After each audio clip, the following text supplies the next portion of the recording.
Kuveni part 4. சில பேர் கேட்குறீங்க என்ன ஆதாரம் குவேனி வந்து எங்களோட மூதாதையரா தமிழர் வந்து இந்த மூதாதையரோட தொடர்பு இருக்கா? கட்டாயம் இருக்குது, கட்டாயம் இருக்குது. எப்படின்னா நானுமே விக்கிபீடியா, ChatGPT, கூகுள், இந்த வாசித்தது அறிந்தது எல்லாம் யூடியூப் எல்லாத்துலேயும் பார்த்து தான் உங்களுக்கு போடுறேன்.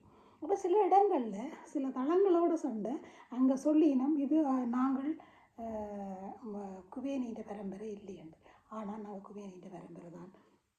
என்னென்றால் முத்திரை வெளியிடப்பட்டு அதே ஆண்டு திரும்ப பெறப்பட்டது. காரணம் இவர்கள் பூர்வீக குடிகள் என்று, தமிழர் பூர்வீக குடிகள் என்றும் சிங்கள சகோதரர்கள் வந்தேறு குடிகள் என்றும் தெரிந்துவிடும் என்ற ஒரே காரணத்துக்காக நீங்கள் போய் பாருங்க. ஆனால் சில இடங்களில் இல்லை. நிச்சயமாக அது ஒரு ஆதாரம். ரெண்டாவது ஆதாரம் கல்வெட்டுகள் இங்கே மொழிந்திருக்கும். மூன்றாவது ஆதாரம் மகாவம்சம், தெய்வவம்சம்.